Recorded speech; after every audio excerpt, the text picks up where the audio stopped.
for tonight's webinar, we are talking all about soil and myth busting, some of the claims that have been put out there. I have three excellent speakers, and I'm delighted to be chairing this evening's webinar. Love for soils is becoming quite fashionable at the moment within and out with the agricultural community. And as an aspiring soil scientist myself, this is absolutely something to be celebrated. However, within this movement, there can often be attention-grabbing headlines or promising products that may or may not be all they're cracked up to be. And this webinar is designed to bring us back to the science. What do we know, or more often the case, not know about some of these soil science claims? So my name is Poppy Frater, and this evening we are joined by three research colleagues who I'll introduce in a moment. So the plan this evening is we have these three researchers, which I will pass on to in a moment. We have Dr. Sarah Buckingham. She's one of my PhD supervisors. Yes, I'm trying to be clever and I might get there one day. She really is a soil carbon guru with a great understanding of how land management will influence soil carbon storage and its persistency in the long term. We have Dr. Fiona Fraser. She specialises in soil biology, and without stealing her thunder too much, she talks with great enthusiasm about the below ground livestock and the importance of keeping them happy. And then finally, we will hear from Dr. Andrew Innes, who will discuss rock dust, or as otherwise known as enhanced rock weathering. And he will discuss what we know and what we do not know about this increasingly used soil input. This is your opportunity to hear from the researchers who have no ulterior motive to promote anything except knowledge. Speakers will be given 15 minutes each. There'll be 5 minutes after each talk for some questions. And then after the presentation session, there will be a more open Q&A. We will close the webinar at 8:30 this evening, and any questions left unanswered will be addressed in follow-up material.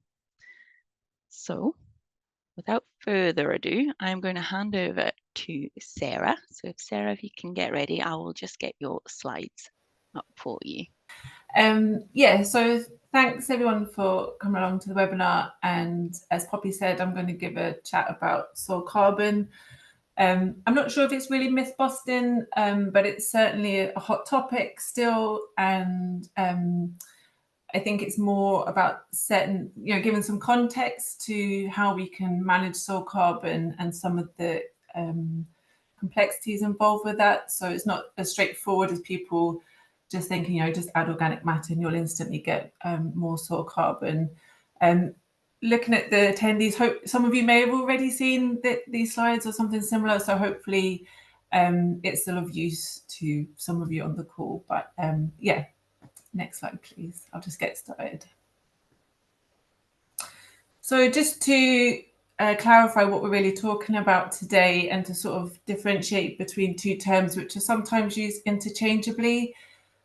Soil organic matter is the sort of overarching material that's in the soil in terms of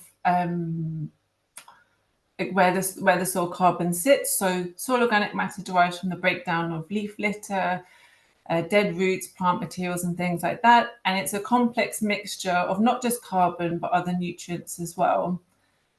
The carbon component of that organic matter is only about 58% of soil organic matter. And quite often, like I said, they're used quite interchangeably, but it's quite important to make that distinction. And the organic matter component of soils is actually quite small. So approximately 5% of soils is organic matter, with the rest of soils comprising mineral components, which are weathered from your rock material, and air and water. So we are talking about a small part of the soil matrix, but a really important component. So in terms of soil organic matter and soil carbon, they're generally discussed through two main topics, really. So the first being in the context of soil carbon storage in terms of climate change. So the carbon that's interacting and cycling through the soils is a really important component of the global carbon cycle. with topsoils holding about twice as much carbon as the atmosphere. However, they can be a net source or net sink, which I'll talk about in a moment. So they can either be, like I said, like net gain of carbon, or they can be releasing more carbon than they store.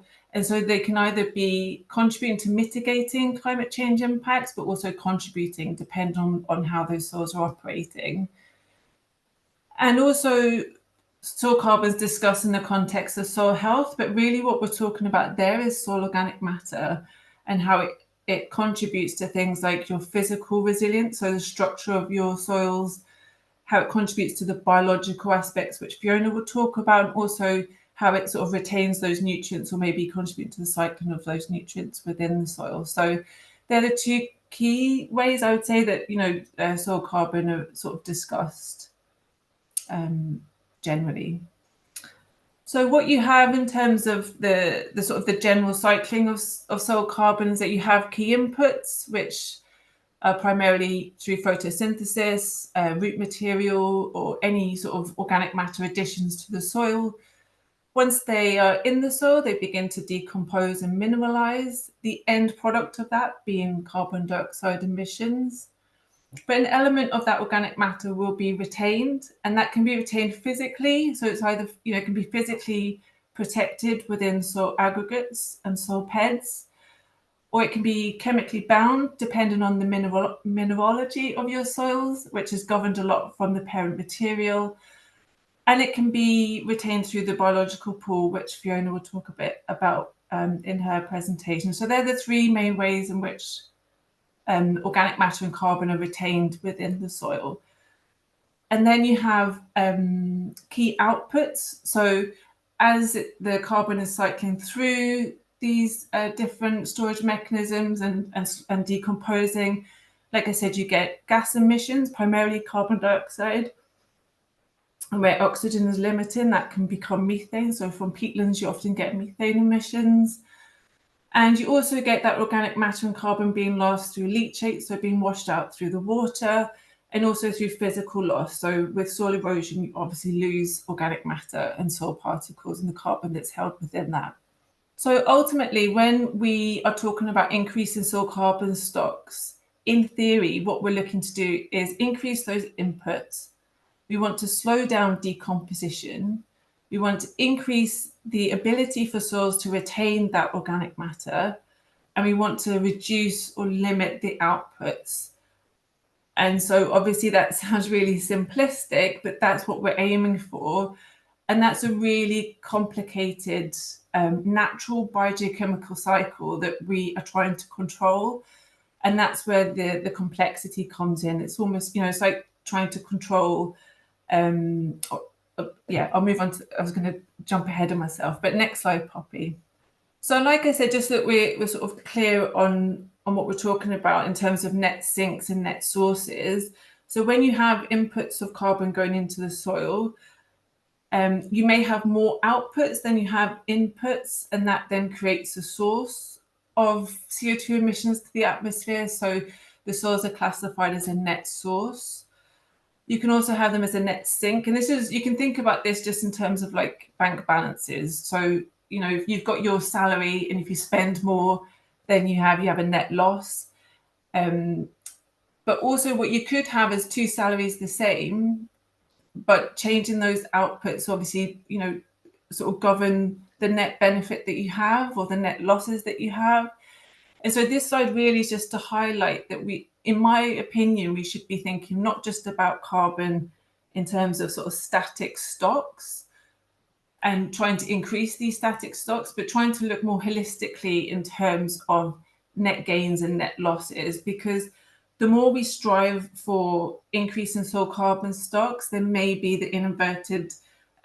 we may be inadvertently increasing our CO2 emissions at the same time. So we are putting carbon into the soils, and yes, you may be retaining, but you may also be losing quite a lot as well in terms of emissions. So it's about the net gains or net losses in carbon that I think are really important. So how do we control that? Like I said, we're sort of wanting to really control, once organic matter and carbon goes into the soil, how can we influence the retention of that? And unfortunately, that's, it's a really complicated question to answer because there's so many governing factors. So you have what I would call your inherent soil properties, things that don't change too frequently, or they're quite sort of core components or characteristics of your soil. So things like the parent material and mineralogy of your soil, so the soil type that you have. Things like the sort of biological chemical properties, a lot of those, they could be manipulated to an extent, but really a sort of how you can do that would depend on those geochemical properties and your soil physical properties as well. So sort of really core components that are governed by that sort of inherent soil properties and characteristics. Laid on top of that, we have climatic factors to consider as well. So rainfall and temperature, they can really govern the rate at which microbial activity is occurring and some of these chemical reactions and how the organic matter is decomposing and transferring between different stages of that process. And then another layer of complexity on top of that is your management factors. So all the things that are going on in this, in this context in a farming environment, there's a whole host of different management practices that people are doing, and they all interact in different ways depending on the soil type and climatic factors that you have. And then primarily, we then have the biomass input as part of that management process. That's the main thing that people are looking at to control. But this I'm really just trying to highlight how complex it is, that once it goes into the soil system, it's not just a case of I've added X amount, that's what the net gain will be, because it all depends on this unique profile that you have within your soils, and that will govern how quickly it's being processed in the soil and ultimately how much will actually be retained in the soil. So the way that I think about it, I find it easier to sort of understand, or, when I was lecturing, I used to talk about it in this context to help. And it's like comparing it to human health. So if you think about everyone on this call here, we all have our own genetics, our own gut health, various lifestyles and diets, and all of those different factors and components will all influence how we may gain or lose weight. And that's really similar to, in my mind, what's going on in the soils. So the genetics, sort of correlates to those inherent soil properties. So your soil type and your sort of geological profile, that's the parent material that's underlying that. The gut health is relatable to the soil biome and biodiversity, which is governing that decomposition and turnover of material. Then you have the environment in which you're living in, so your lifestyle choices. That can correlate over to things like, the environment of your soils, the weather, the topography. If it's on a steep slope or, quite flat, that can all influence how water and air and all these processes that are going on can influence the sort of the decomposition and movement of organic matter. And then you have the diet, so what you're actually eating, what you're feeding your soils. And so just like with human health, you wouldn't expect everyone to react the same way, to gain or lose the same amount.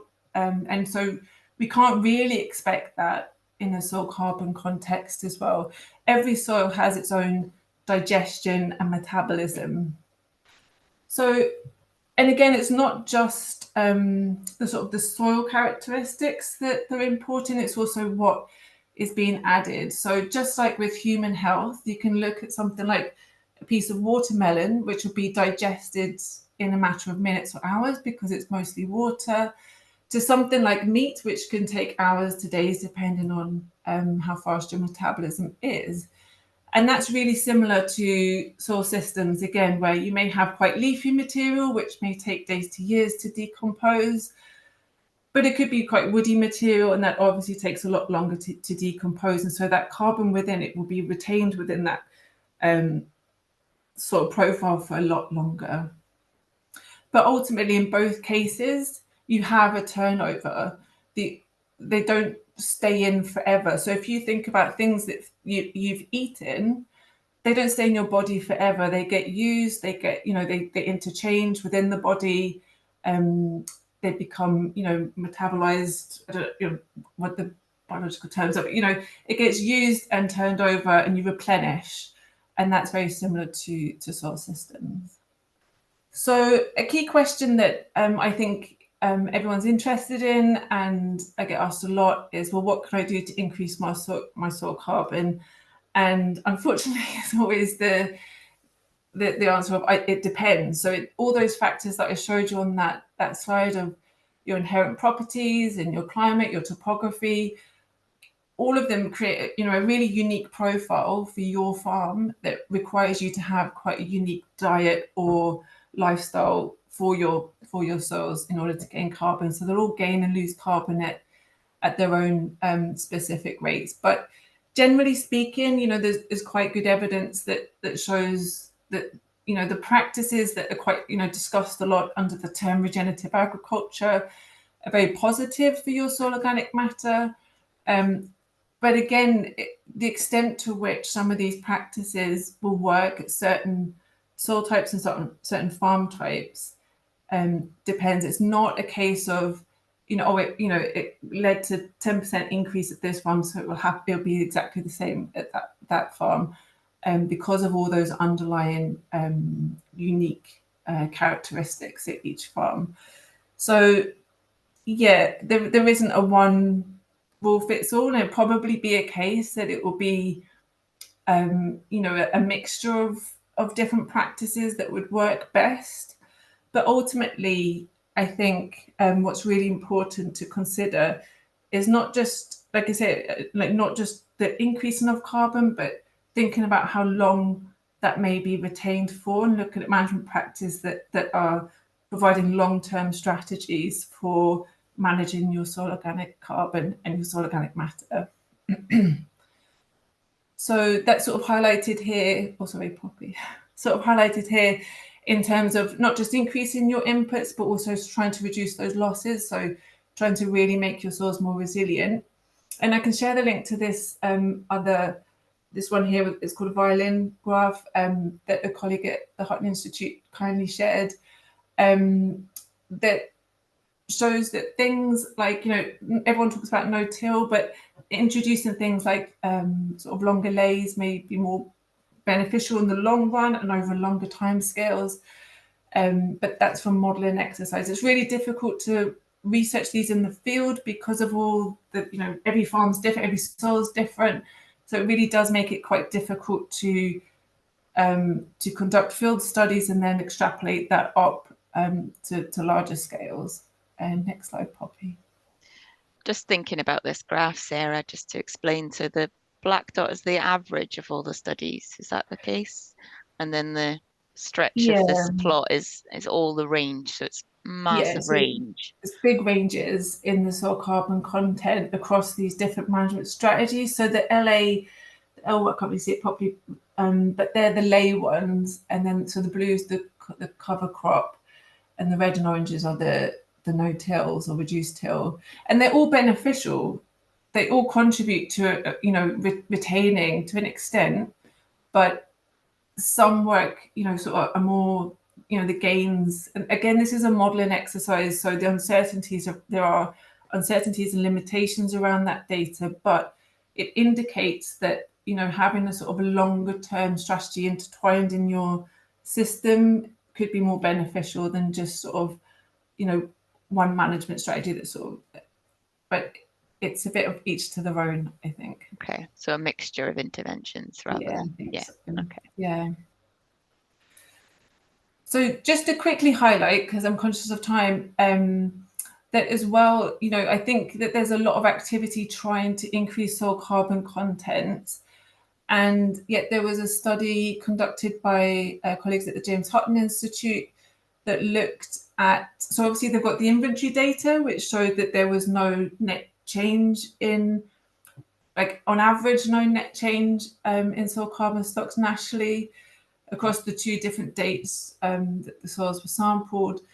But they also done this study where they sort of looked at the potential for sequestration, like how much can we store?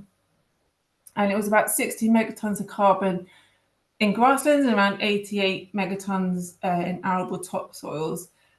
But that was more or less all offset by the future risk of losing soils through things like erosion. And so I highlight this because I think there's such attention on increasing soil carbon, when I think sometimes it's more important, or a really vital component is to conserve what we have and to be looking more at reducing those losses, or sort of protecting our soils against those losses first, and then sort of looking to enhance where possible. But yeah, that we have to consider minimizing the losses just as much as trying to increase carbon content. There's also another factor to consider, and I think there's still a lot of debate around this, of whether soils reach a saturation point. So really that's just sort of talking about soils in terms of them being like a sponge. And if you think about a dry sponge, if you add water, it can retain up until a certain point, by which whatever you add just sort of comes out the other side. If you think about it in water being added to a sponge. And in that respect, that the soils then become at equilibrium, where your inputs are equal to your outputs. So no matter how much more you're adding, you're just creating more greenhouse gas emissions. It's just being turned over really rapidly and releasing CO2 emissions. So where soils reach that equilibrium or saturation is still, I would say, under debate. But I think in terms of sort of like IPCC reporting, they use a time frame of around 20 years, I think, before it sort of plateaus and soils reach equilibrium. So you can impose a change, and it can take X amount of years to sort of rebalance itself. And again, if you think about the analogy of human health, it's very similar. You can impose a dietary change tomorrow, but your body will find a way to balance and find its new equilibrium.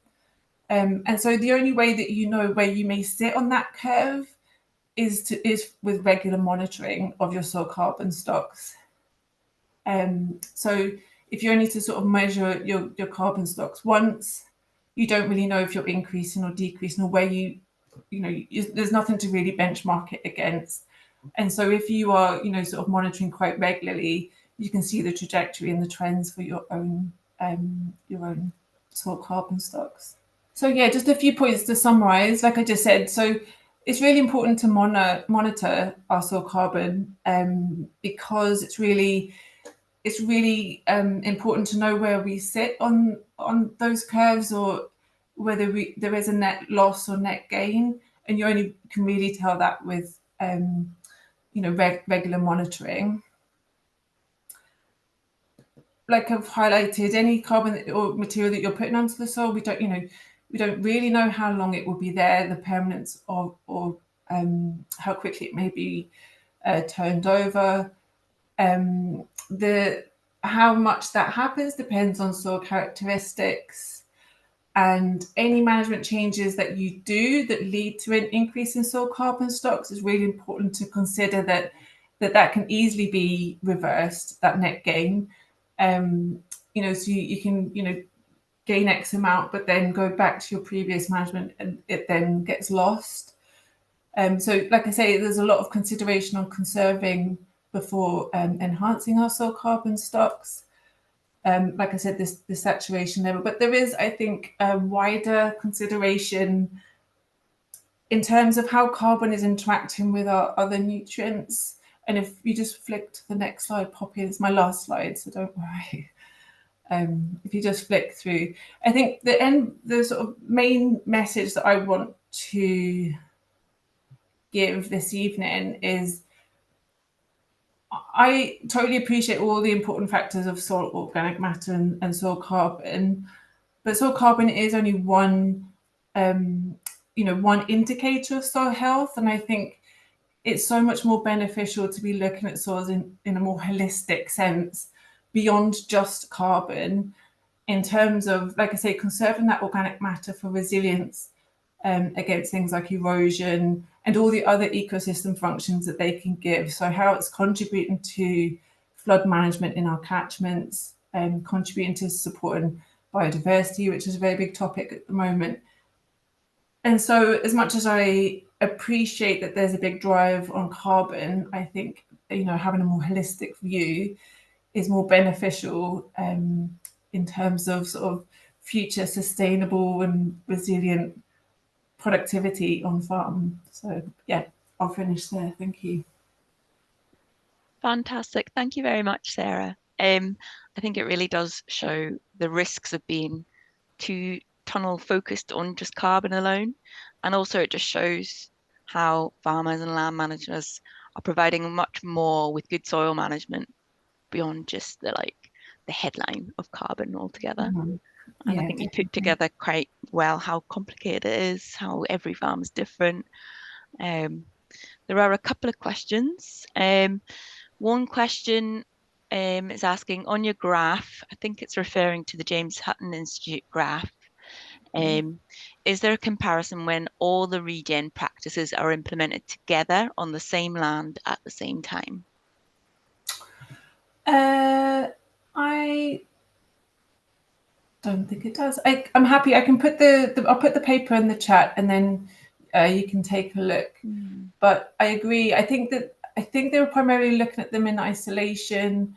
But like you say, that it's really difficult to look at these in the field because there's never, and you've experienced this probably with your PhD studies, that these things are never done in isolation. So to really understand the impact of different managements is hard to capture in itself across all soil types and environments. But then the compounding effects and those interactive effects from having multiple and clusters of management practices, it's quite difficult to get that data and a long, more than, a couple of years to really get a grasp of what's happening with the soil carbon. So yeah, it's tricky, but I'll put the link for that because it is an interesting paper. But I will caveat it with saying that it's a modelling paper, so that there are uncertainties and limitations. It's not real, raw field data, but it does, it's a lot of food for thought though. Yeah, just on the back of that, I don't know if you're aware, there was a Prairie et al. Paper. I think it was out of Michigan, maybe. I probably shouldn't be just saying this uncertainly, but it was a meta-analysis looking at regen practices and the additive effects of things like no-till and also integration of livestock. And that was, although limited, like you say, because it's so hard to have everything all at once, but it was starting to show the additive effects of different practices together. But like Sarah said, it's limited.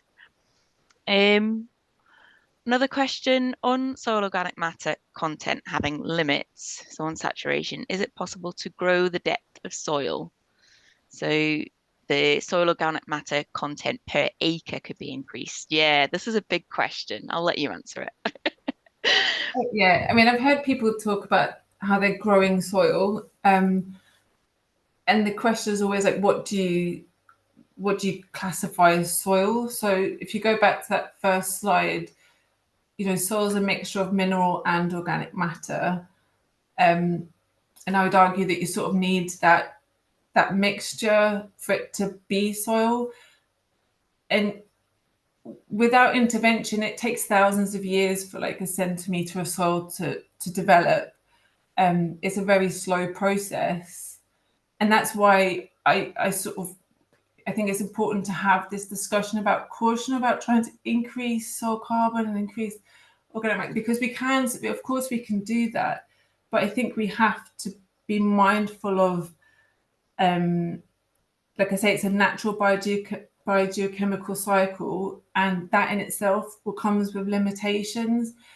But so I do think you can, build or develop soil, but I would argue some of the numbers I've heard, I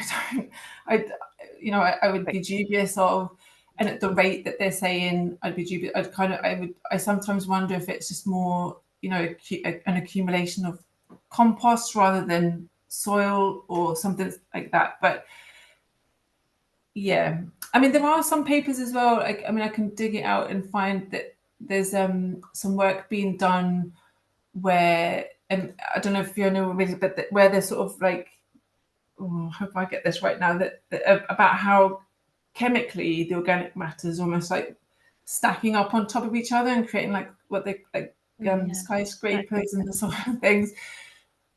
You know, people are trying to really work out, you know, the detail of how we can, you know, build and you know, harness soils in this way and make them more resilient for the future and beneficial for climate mitigation.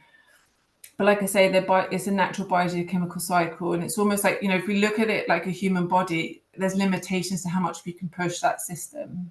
Yeah. Yeah. I'm going to have to just ask one more question before we move on. How does the addition of fertilizer granules impact soil carbon?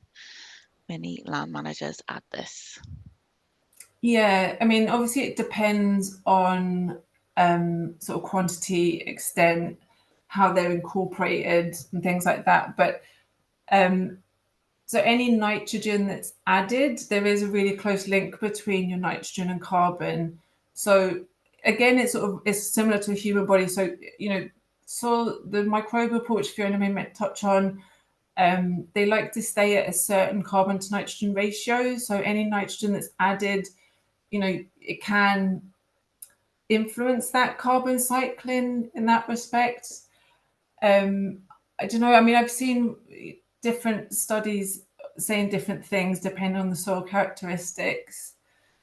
Can lead to net gains because you get immobilization, but also net losses because then, you know, they're mining for the carbon to use it to keep at that equilibrium to sort of feed themselves for the nitrogen, if you know what I mean. So yeah, it can cause priming in a sense, so it can sort of speed up the decomposition process. But that can be quite short-lived. It's almost like how that may impact in the long run. But yeah, so I think that, you know, there's studies showing that maintaining good nitrogen can contribute to carbon retention, but that's probably at the expense of N2O emissions and CO2 emissions. So again, it comes down to like understanding those net gains or net losses, Full not just with the picture. soil carbon, but with your gases that are cycling. Yeah. Yeah.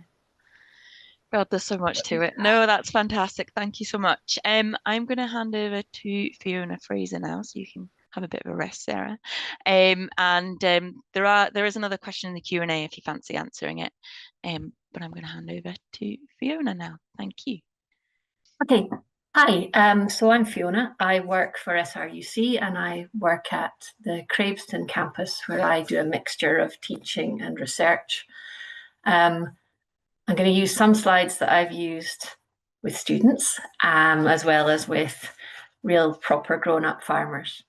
And what I want to talk to you about today is soil biology and how it is effectively the engine of everything that happens in your soil, and might touch a little bit on regen ag. That's what it says on the title slide, but it's not going to be the main focus. So the things I'm going to talk to you about today, some of them are represented in this picture here. We've obviously got the charismatic megafauna of the soil biology world down on the left-hand side of the slide there, the worm. Everyone knows what worms look like. Everyone's been out and counted worms and so on. And from there on in, everything just gets smaller, okay? But they are still essential to all of the things that happen in the soil on your farm or in your garden or wherever you happen to be. And almost always, the smaller they get, the more interesting they get. And the one in the middle here that looks like some sort of space alien is probably my favorite. This is a tardigrade. They're often called moss piglets or water bears. This is taken under a scanning electron microscope, so it's probably about the size of a hair across the way, but you could stick this thing on the outside of a rocket, launch it into space, and it'll come back down and it'll defrost and it'll be quite happy. It can withstand an absolute vacuum and absolute zero, defrost them and they just keep going. So in terms of those guys, anything that you do on farm is pretty much irrelevant, with the exception of maybe some of the chemicals. Everything else is a little bit more delicate. So these quotes, I am sure you have seen before: the nation that destroys its soil destroys itself, and so on. They are so true that they have basically become cliches. And I'm sure you've also seen these sorts of pictures before. So this is the Dust Bowl in America in the 30s, where we basically saw such massive intensification of the land use and destruction of the native plant life, basically, that the land dried out and blew away. So you have these huge clouds of soil being blown across the landscape, burying all sorts of things. And these ladies then had to make their own gas masks with plant pots and bits of cloth and so on. And we look at these pictures and we think, well, that's an old problem. That's a then problem. It's really not. This is Texas in 2020, and it's exactly the same problem. This happens not just in places like Texas, it happens in places like Australia, but it also happens here. And when I use these slides with students, I have a whole set of other pictures that were taken outside my house in Aberdeenshire of my partner pushing the baby in the buggy, and they're just getting sandblasted by all the soil that's blowing off the field behind my house. And then I have pictures from the Press and Journal where I think it was in about 2018, they had to get the snowplows out near Lossiemouth to clear the soil off the road because it just drifted over during a particularly dry and windy spring. So that all sounds pretty apocalyptic, and it looks pretty apocalyptic. But what we want to talk about today is how the biology can prevent that sort of thing happening. So Sarah's already talked to you a bit about what soil is made of, and what we say is that in a well-managed agricultural soil, we have about 45% mineral particles. So that's the 4 boxes at the top of the image on the right of the slide here. So we've got stones, which are anything bigger than 2 millimeters across. And then we've got sand particles, silt particles, and clay particles. And the proportions of those that you have determines your soil texture. So whether you've got a sandy soil or clay soil or a loam or silty loam or whatever. So that's about 45% of your soil in a proportional sense. We also have air in soil, and that's about 25%. So all the dry pore spaces in soil are filled with air. It's really important because everything in soil needs to breathe. Very few things are obligate anaerobes, so things that live without oxygen. Most things want oxygen, so your soil needs to be well aerated. A further 25% is wet pore space. So that's where we keep water, so it tends to be smaller pores. And this is obviously what supplies both the animals or the microbes that live in soil with water, which they live in and use, but also any plants, so crops obviously need a decent supply of water throughout the season. The remaining 5% is the soil organic matter. So that's the bit in the red box at the bottom. So this isn't what we think of as a well-managed agricultural soil. Often in Scotland, that number is much higher than 5%. So at the farm at Craveston, the SREC farm, we range between 8 and 11% in the in-by fields there. So much higher than 5%. But I used to work in Milton Keynes at Cranfield University, and the first field I sampled there had an organic matter of about 1.8%.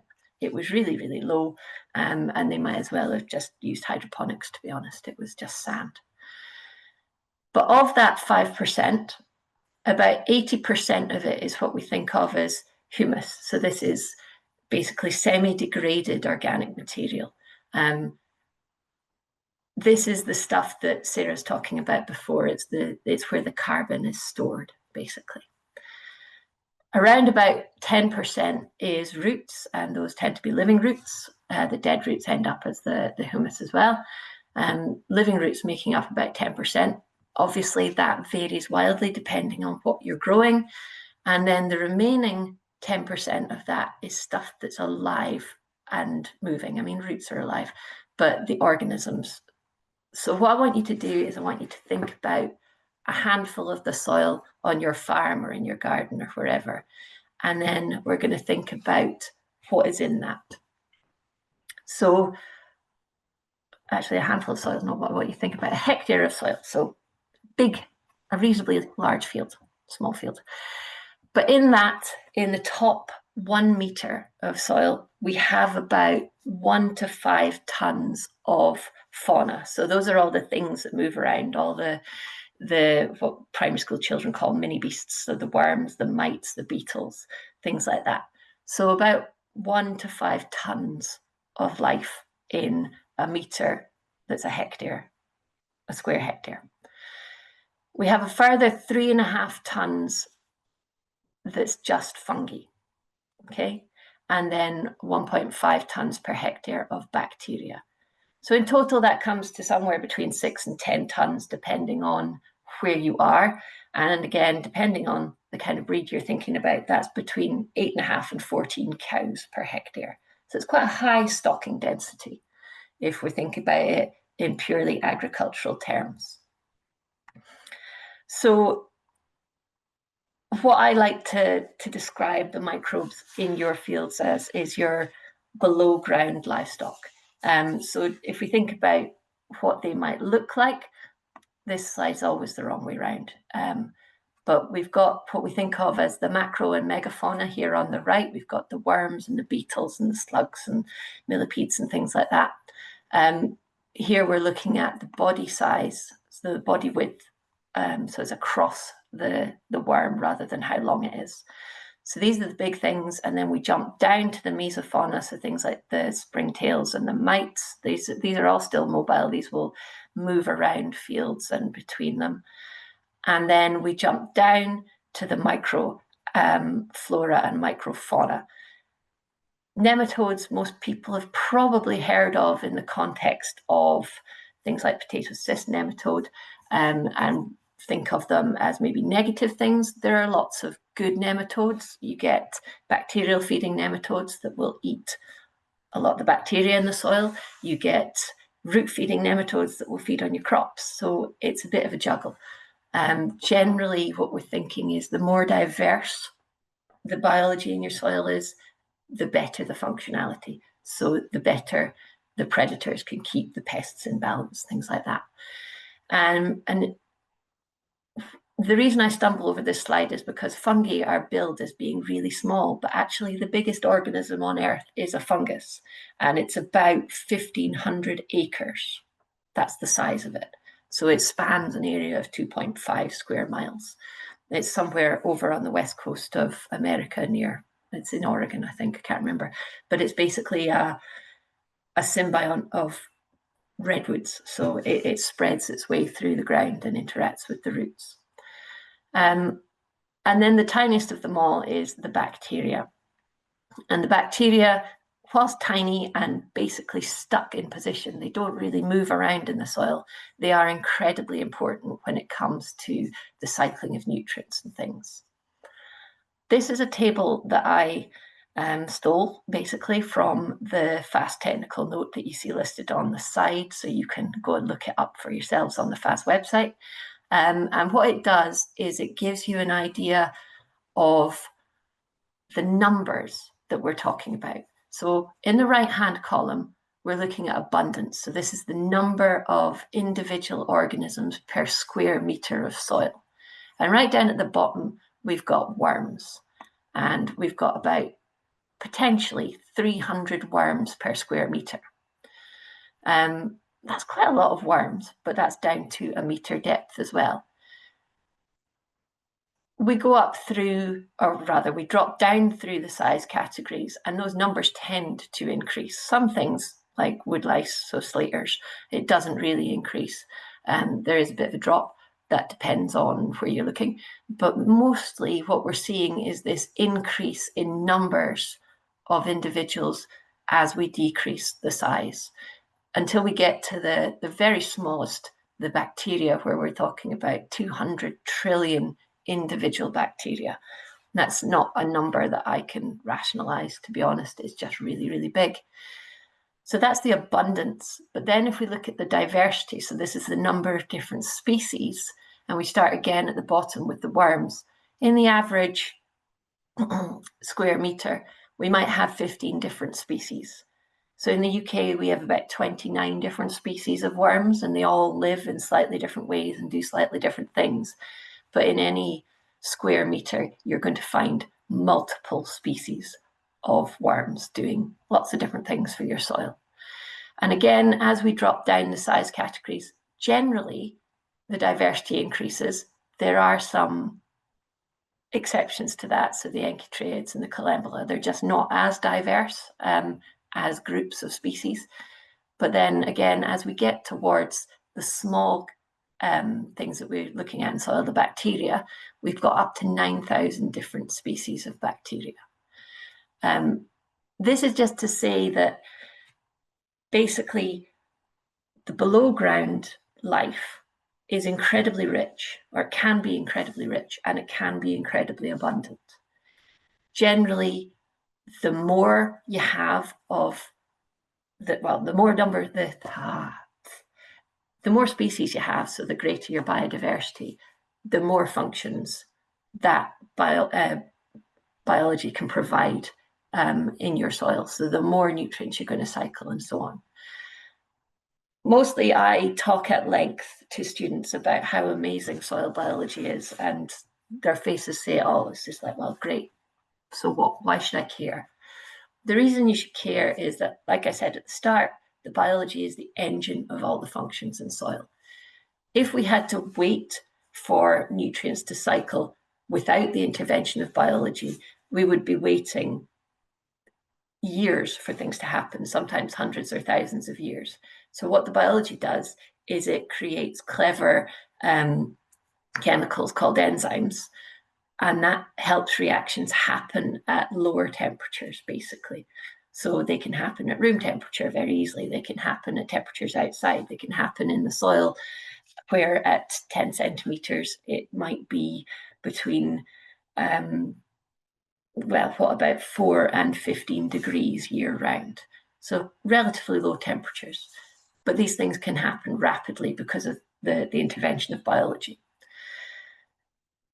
The bigger things, so the worms, for example, will help restructure your soil as well. So if you have a really heavily compacted soil, provided you still have worms in there, they will eventually burrow through and they will make channels and they will introduce organic matter. So they will pull bits of leaf, bits of plant down from the surface and begin to degrade it and start to seed things happening again. And that will help to restructure your soil. The bacteria and the fungi excrete all of these sticky glue-like substances, lots of extracellular polysaccharides, so gunk basically, that sticks the soil together into aggregates. And that helps to restructure the pore space in your soil, and that can allow water to infiltrate, but also to be stored longer term and provide that water to crops. As Sarah said, carbon storage is one of these functions that we major on at the moment. And for a long time, we have thought that the way to store carbon in soil is basically to get lots of really complicated, basically woody material into soil and just hope that the microbes don't metabolize it, they don't turn it over, they don't respire, so they don't produce CO2. But now we think we know that about 50%, maybe more, of the organic matter in soil is derived from microbes. So it's gone through that digestion process and it's been spat out by the microbes, or they've died and all of their remains have ended up as stored organic matter. The part I'm very interested in that part, but the part that I've been interested in for most of my research career is about nutrient cycling and about how microbes catalyze that and how they break down organic material to provide nutrients, specifically nitrogen, to plants and so on. So that's a reason to care about biology. I'm going to focus mostly on the carbon part, because I want to talk about your below ground livestock again. So I've been involved in a project where what we wanted to do was we wanted to find out what we should feed to microbial communities in soil in order to grow that microbial biomass. So if it's true, and we think it is, that most of the organic matter that is stored long-term in soil comes from microbes, then how do we increase the number of microbes in order to increase the amount of carbon that is stored long-term? And what we did was we did a huge literature review. We looked at about 2,000 papers to look for amendments that farmers could add that would be used by the soil microbes to grow. So what we wanted to do is we wanted to look at these amendments and look at basically how much carbon they held, how much nitrogen, how much phosphorus, to see if there was this magic mix of these elements that we could feed to the microbes to grow their population size. We didn't really find a real magic number. Often farmers are told that you're looking for an amendment that's got a carbon to nitrogen ratio of about 24. And we didn't really find any evidence to support that at all. We found that microbes quite like to grow on things that had a carbon to nitrogen ratio of somewhere between 5 and 10, which is really, really low and an awful lot lower than 24. It's also coincidentally quite close to the carbon to nitrogen ratio of bacteria. This finding comes with a big caveat that we didn't actually find an awful lot of data in the 2,000 papers that we went through, and it was highly, highly variable. So like Sarah was saying before, people do studies and there are lots of confounding factors. And when you try to bring all those studies together, it can become like a really, really messy picture. So as a follow-on to that big review, we decided to do an experiment where we got lots of different substrates or amendments with different carbon and nitrogen and phosphorus contents, and we added them to soil and we measured how big the microbial community got. What we wanted to do is we wanted to take amendments that we know are often available on farms. So we got some slurry, some food-based digestate, we got some straw, and we got some herbal ley residue. And I realized that none of these really look like amendments that you might actually add on a farm, because for the slurry, well, in fact, for everything, what we did was we autoclaved it, so we sterilized it. And you can imagine that I'm a really popular person in the lab because that's basically pressure cooking slurry. No one enjoyed that very much. So we sterilized it because we didn't want to add a whole bunch of microbes in the substrates and then sort of count them as increased soil microbial biomass. They're unlikely to survive in the soil when you add them because it's not the right environment for gut-borne microbes or microbes from a digester, which are very similar. So they're likely to die. And yes, some of those will then become immobilized and stored. It's more likely that they will be eaten by the other microbes that already live there. So we autoclaved everything to kill all the microbes that we might add. We freeze-dried all of the substrates and then we powdered them. This was only a 3-month experiment, so we wanted stuff to happen fast. And if you want things to happen fast, if you make the particles smaller, the microbes can eat them quicker. So we used these as individual amendments, and we also then took these and mixed them together to get amendments of different carbon to nitrogen phosphorus ratios. So we have amendments that are, for example, 5 parts digestate, 1 part herbal ley, 10 parts slurry, 2 parts straw, and so on and so forth. What you can see from the table is that we didn't really achieve that potential magic number of between 5 and 7 as a carbon to nitrogen ratio. It's really, really, really difficult to get anything that has a carbon to nitrogen ratio that's that low. And to be honest, I thought that the slurry would have a lower carbon to nitrogen ratio, but probably in the pressure cooking, I evaporated quite a lot of the nitrogen, which was unfortunate, but we have what we've got at this stage. So we added these to 3 different soils, a sandy soil, a silty soil, and a clay soil. And we measured the size of the microbial biomass over about 3 months. And these are all of the results for the whole of the 3 months taken together and averaged. So what we've got here is a box plot. So the dark bar in the middle is the average. So that's what an average sample in all of our soils across all of the times we measured did. The box shows the interquartile range, so it should show 50% of the data. Andrew will tell me I'm wrong. And then the whiskers show the range of the data. So what we can see is that there's no really clear pattern. There's no particular substrate that the microbes absolutely love to grow on. This pink box at the extreme left edge is the control. So those are the samples that we did not add any substrates at all. So we starved them for 3 months, basically. And we can see that almost all of the amendments have a higher average than the control by a reasonable distance, apart from the other pink box on the right-hand edge, and that's the straw addition. So the biggest message we can take from this experiment is that straw is not a good microbe food. It has a carbon to nitrogen ratio of about 76. So you get 76 pieces of carbon for every 1 piece of nitrogen. And basically the microbes just aren't interested in eating it because it's very difficult to digest if you're not getting the reward of the nitrogen in order to make the digestive enzymes required. What we do find, and once we split this out by soil type, it does become more obvious, but I haven't updated my slides, is that the herbal ley mixture looks like a preferred substrate. So the herbal ley mixture contained quite a lot of clover, but it still had a carbon to nitrogen ratio of around about 16. So 16 parts carbon for every part nitrogen. That coincidentally is quite close to the carbon nitrogen ratio of fungi.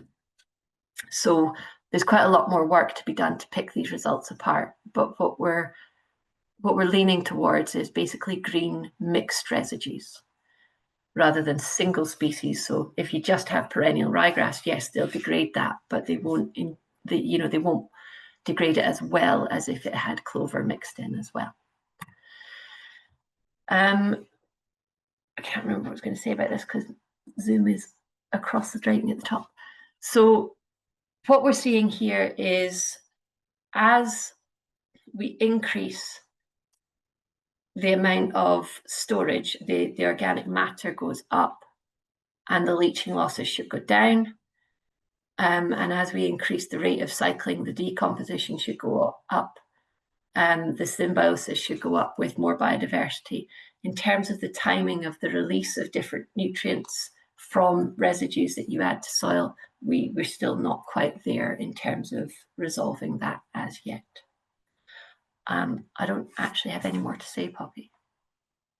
Well, I don't know if you noticed, but I was giving you a little warning slide that you'd gone over, so that's absolutely fantastic. Thank you very much. See you. Thank you. Okay. No, thank you very much, Fiona. I think you put across just how important that rich and abundant below ground livestock activity is. I think your research that you've just showed is fascinating, and I don't know, as somebody that's perhaps a bit of an advocate of herbal leys, it's interesting to see that that's maybe starting to come through, although we are hesitant with that, but it's starting to come through as beneficial in the data. Is that fair for me to say? Yes, I think it is. I think that there's quite a lot more to be done. And I think there's also, like, farmers have got lots of questions about the timing of the release of nitrogen from termination and things. And I think that's where we need to look next, really, and how technology influences that. Fantastic. No, thank you very much. I am now going to hand on to our last speaker of the evening, Dr. Andrew Innes, who's actually been fantastic at answering some of our questions as well. Thank you, Andrew. I will hand, well, I don't know if you're ready with your slides yet, but just, just everyone out there, just don't be hesitant to ask more questions. Thank you, Andrew. Okay, so yes, I'm going to talk about enhanced rock weathering and what the current perspective is. So this talk, I'm going to step people through a little bit about what rock weathering actually is, what we know about it, and then what some of the caveats are as well. So many of you might have been approached by various organizations or companies offering these kind of services and this technology. So hopefully this talk will give you a little bit of an insight about what it might actually mean, and hopefully build a little bit more of the knowledge that you might have been given already. Okay, so the concept is fairly straightforward. We can take this crushed rock, we can apply it to land. And basically what happens is that we have CO2 in the atmosphere, carbon dioxide, that is then going to percolate down in the soils, into the soil pores. It mixes with water. And then as it mixes with water, it can react with the surfaces of these crushed rocks. That's kind of like in that middle diagram that you can see there. And by doing that, it forms a form of inorganic carbon called carbonate, and this carbonate then fundamentally is the sequestered or stored form of carbon from the sky into the soil. So you can think of it from sky to soil. And then the idea from this is that those bicarbonates, that form of carbon that used to be carbon dioxide, is then leached into the kind of groundwater there, and then is eventually piped into the ocean, where bicarbonate is super stable, and it also helps combat ocean acidification. So the whole idea behind this is that we're basically dragging out CO2 from the atmosphere, taking it down into the soil, converting it, and then pumping it into the ocean eventually. And we do this by spreading this crushed rock onto the soil. And as the rock itself weathers and breaks down, that's the process that's happening fundamentally. So that's the concepts and the ideas. What kind of rocks and materials are used? They're pretty much exclusively igneous rocks. So we're talking about volcanic material. And we have things here like basalt, we have olivine, and dunite are quite common. So those are the three rocks that you can see there. And those are fundamentally rocks that are rich in magnesium and calcium. So we need lots of magnesium and calcium to create magnesium carbonates and calcium carbonates within that system. And the rocks also have to be fairly reactive to weathering. So for those you may have studied geology a wee while ago, rocks that are formed deep down in the layers of the earth are actually quite susceptible to weathering at the surface. So we're talking about rocks that are quite friable. They don't last long at the surface, and they break down and they react with carbon dioxide and other kind of components and minerals in the soils, and they eventually form clays. So we're talking about things like our basalts and our olivines and our unstable rocks. We quarry them, we take the rocks and we crush them into a powder. We're talking about something that's about less than 100 microns. For context, that's something like flour. So we're thinking about dust. That's about the finest of flour that we use in something like baking. So that makes the surface area of those rocks a lot larger, and it means that the weathering and that CO2 drawdown process happens faster, because we can't wait around for a couple of million years for this to happen. We want it to happen within a year or two. So we have volcanic igneous rocks. They usually have to be quite high in magnesium and calcium, and they have to be crushed down into a very fine powder in order for this to work.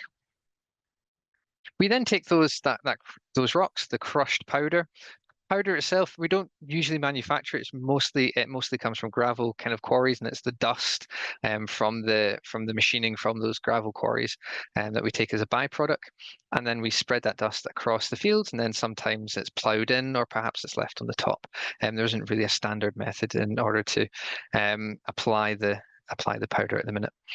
The rates can vary, but they can be greater than about 100 tons per hectare. So some of you might be recoiling a little bit in your seats. That is quite a lot of stuff, but we do need, in order to see that drawdown effect, need quite a lot of material. The average that I've seen in a lot of studies is about 20 to 50 tons per hectare, and it's usually done as a single application.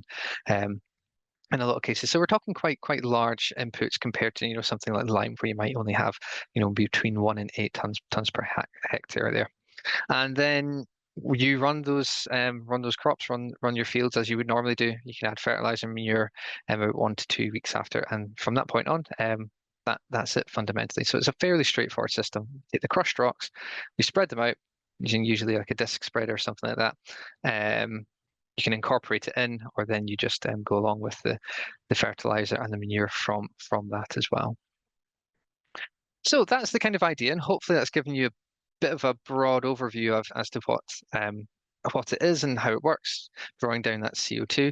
So what kind of research is actually out there? What kind of information do we know is reliable about this technology, this rock weathering technology? Well, there's about 200 publications in the last 10 years or so, and those are growing every day. Oh, not quite every day, but about every month or so, I would say. And you can see that they're spread across the world. We have quite a lot in the US and the UK, where the technology has really been trialed out. A little bit in China, and then kind of like a smattering across the rest of the world. But we are kind of in this temperate region, is where a lot of the research has been done. Most of the research is lab-based and model-based as well. So we're either doing small kind of pot experiments inside a laboratory where we have controlled conditions, or we are working on models. We've got some ideas about data, and we're generating different scenarios in a computer simulation to see what's occurring. Although there are some field scale studies, about 1 to 3 years, those are growing now. We're seeing a few more of those filtering in. Which is really good because we see those big applications as well. So it's quite a few studies. A lot of it is still fairly small though, and really what we're trying to see now is how does this apply to large field scale trials? How does it affect larger crops as well? So we're still very much in the infancy of the technology and the research and our knowledge about it as well. So what are the reliable concepts? From the research that we can see, we know that the weathering process is genuine. The idea that we can take CO2 from the atmosphere, we can draw it down using this weathering process as the rocks break down, as they turn into clays, and we do get this generation of bicarbonate, and then we do find that in the soil. That is real, and so we do know that happens. And there's lots of what we call chemical analog sites, which are natural systems, places like in Iceland, for example, or Greenland, where we have lots of basalt rocks. We can see that formation happening over time. There's also a liming effect in most cases as well. We do see some small increases in the pH, maybe about 0.5 to 1 unit of pH in about the first year that we apply it. So it does have a small increase in the liming content. You've got to remember that you're adding quite a lot of material in order to get that, though. The neutralizing value might be around about 1 or 2% compared to something like seashells, which might be about 40% or so. So it's relatively small. So it's not the strongest of liming materials, but the effect is there. We find that there's increased solubility of some trace elements. So things like our magnesium and our calcium also increase, things like iron as well, which could be helpful. And we see that increases in phosphorus and potassium generally increase in most of the studies as well. So we see nutrients have a little bit of an uptick as well, which is generally good. And crop yield is more often than not reported as being positive. And we do see a slight increase in things like spring oats and barley as well. And in a lot of cases, that's probably mediated by this liming effect. So as the pH increases, we tend to get slightly better yields. And crop safety is generally reported. We're not seeing accumulation of trace elements or any other kind of issues within the crops themselves. So that's generally what we know about the technology itself, and those are fairly reliable concepts. However, there's quite a lot of significant themes to explore. A lot of these systems haven't really been tested in the long term, or they're only modeled in environments as well. And so when we're trying to take this information, extrapolate it out, there's quite a lot of uncertainty that we probably need to address in a lot of cases. And I'm not going to touch on all of these in this wheel here today because we just don't have time, unfortunately. But I'm going to talk about a few things that we need to consider before we start applying this technology in a much broader scope. And the first one really is the environmental conditions.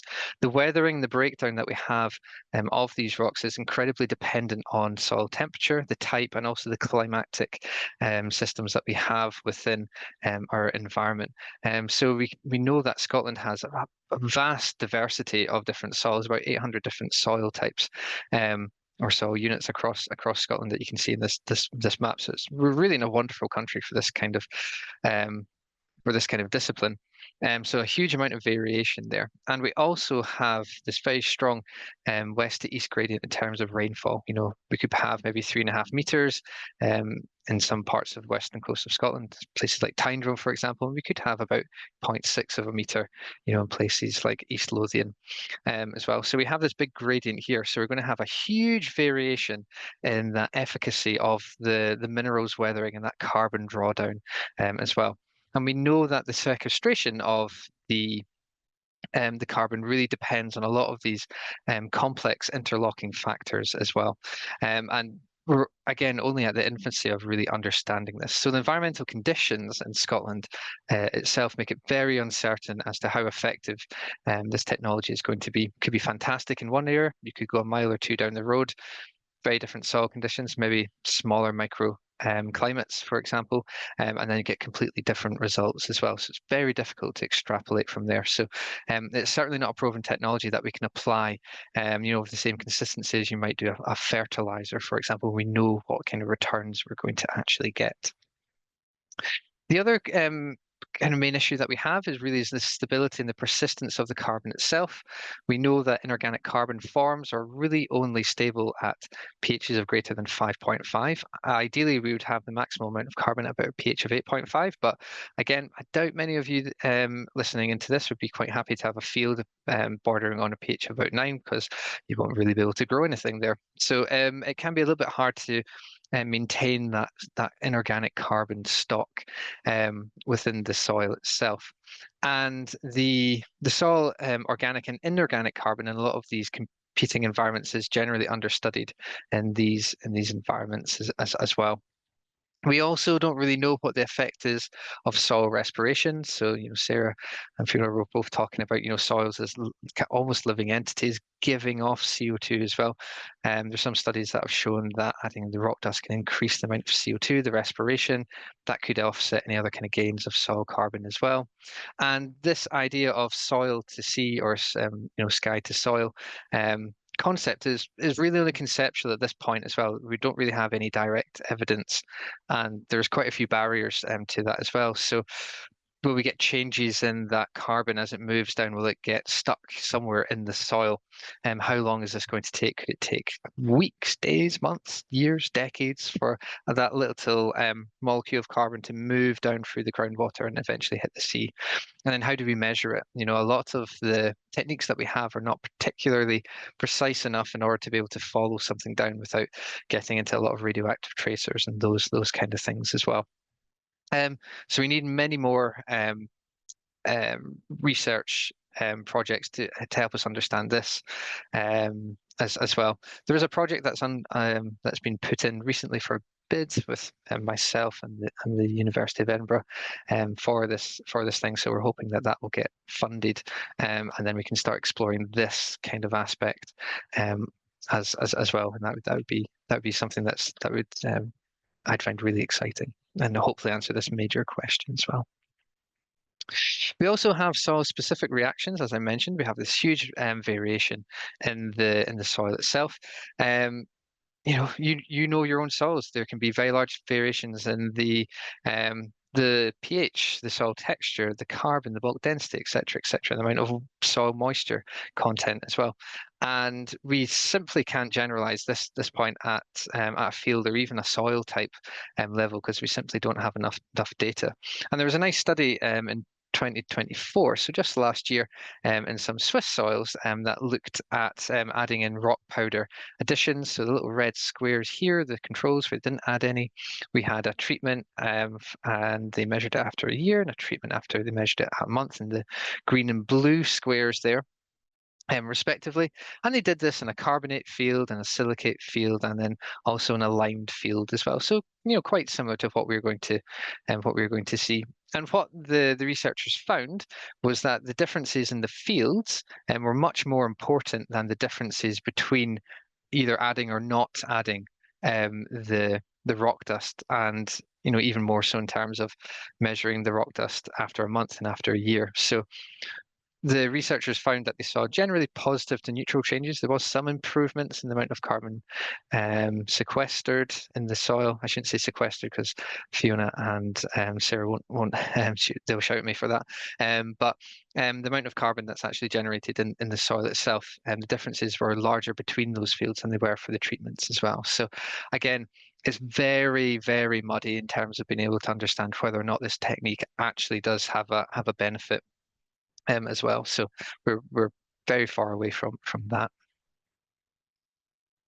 Moving away from the technical kind of aspects, there's a few legislative and regulatory things that we need to consider as well. The rock dust is really classified as a natural byproduct, so there's no real regulations on the application at the moment. That probably is going to change as the technology gains a little bit of traction. I know that DEFRA and the UK and the Scottish governments are quite interested in this, so they're starting to think about how we might want to manage this project. But fundamentally, there's no list of exemptions, and there's no information about the agricultural benefits as well. We don't really know what we should be testing for, or what we should be looking for in the material, and there's no guidance developed as well. So if you're adding this rock dust onto your soils, fundamentally, there's no clear guidance in terms of what we should be looking for, or what you should be looking for, when you're applying on, and that could be to do with the particle size, the chemical composition of the rocks, for example, as well, and the benefits, the disbenefits that could have for your soils. So fundamentally, it's a very unknown technology, and it can come from lots of unknown sources, and generally it's very unregulated as well. It's unlikely to be harmful. It's just rock, to be honest, but you could get rocks that are you could get a quarry that's slightly higher in trace elements, and you might be increasing the concentration of nickel in your soil, for example, and that could maybe cause problems later down the road.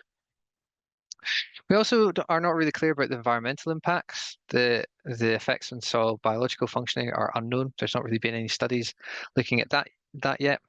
Also things like waterways and aquatic life, there's not really any published articles or any indication of research around what these very fine particulates will do to our biological systems. We have a lot of peatland in Scotland, a lot of moorland as well. If we have these systems being contaminated, or if there's some dust entering these systems, that liming effect could impact the peatland systems. That obviously increases the pH, therefore the peatlands won't be able to function as they would normally do as well, and that could be detrimental for those really important habitats, and potentially even degrade the carbon that's already locked in them as well. And then, finally, we have some issues around air quality during spreading as well. If we have very fine dusts, we need to be very careful about the risks to people who are spreading it. Respirators might be required. But again, this is something that is generally very unregulated. We don't really know what the impacts are, or a lot of how we should be managing these systems overall.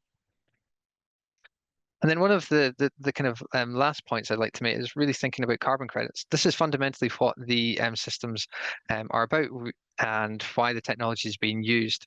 A lot of these companies will come along, they will put the rock dust onto the soil, and then the idea is that they're going to be sequestering carbon over a longer period of time, and therefore they'll be able to collect the credits from farmers or landowners as well. There's a lot of questions around there. The carbon credit system is still in the infancy as well. It's very much underbaked.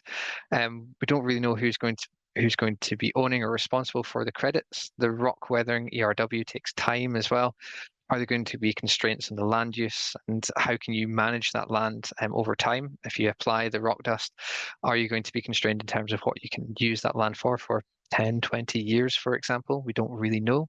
So that could be that could be tricky to assess. We don't really know what kind of rates you're going to get, what the risks and the liabilities are as well, and then what kind of standards you would be expected to follow.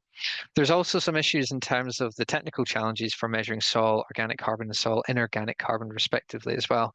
They're very hard to partition out. So if you're already doing something on the farm in terms of managing your carbon stocks and improving those, you'd have to parse out the effects between the rock weathering, which is purely on inorganic forms of carbon, and then everything else, which could be the manures or the the green cover crops or anything else that you're doing, and partitioning those could be quite difficult. You'd have to do a life cycle analysis for each application. You need to do probably quite intensive geochemical modeling for your specific soils and the hydrological regimes on it as well. And then you'd have to have a defined way of measuring that, which we don't really have yet. It's actually quite hard to measure inorganic carbon in soils in very low quantities, unless we start adding in lots of this material as well.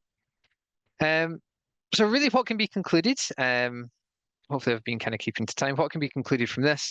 It could be a useful tool and it could be a really nice technology, but we need much, much more research and longer term trials are required before we can start making any kind of conclusive statements about it, or even, you know, semi-conclusive ones as well. There's a lot of important questions that have not been explored or untangled or even basically answered as well. We know that the carbon credit system and ownership is really not clear, and we run the risk of, if we're taking these materials and applying them kind of willy-nilly to our soils, of the practice running ahead of the evidence as well. So fundamentally, it's an interesting technology, but it needs a lot more research before we start rolling this out to Scotland as a whole. So thank you very much, and I'll pass back over to Poppy for the last little section. That's great. Thank you so much, Andrew. You've put across a really comprehensive view of all the things we need to consider for applying this. It's huge. And maybe this is a bigger question rather than just sort of the technical side of it, but like you say, the industry is running faster than the science. But we do need to balance that with the potential for a missed opportunity, you know, if it is going to help us save the world. You know, what's your thoughts on like that balance? Because we can be too cautious and then not make the most of a potential opportunity. Absolutely, I completely agree. I mean, at the end of the day, if you put rock dust onto your soils, it's probably not going to be completely deleterious. You know, it's probably not going to do that much harm as well. So if you have had rock dust spread onto the land, you know, you haven't wrecked your soils, and I think that's fine. I think we just need to make sure that we're not overstating the benefits of it, I would say.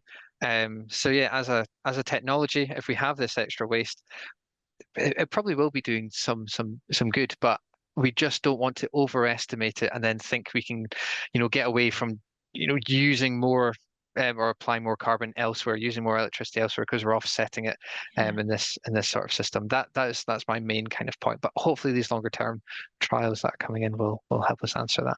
Yeah, great. I see there are no questions currently in the Q&A. Feel free, actually, I've probably been over ambitious with the timing. We've only got 3 minutes left, but feel free to fire any more last minute questions in the Q&A. I would just like to take this opportunity to just thank our 3 speakers this evening for just participating, not only in this, but in other talks that I've asked them to participate in for the last few months. I've really appreciated working alongside you all, and I personally have learned a lot, and I hope our attendees have learned a lot too. I think, yeah, you put across, all of you, just how complicated it is, how different our soils are, and such a rich picture of what's going on down there and what we know and what we don't know. And I hope that those attending have got some practical messages they can take away. I see we've had 49 participants that we've managed to keep entertained for the hour and a half. So thank you very much, all of you, for joining us this evening.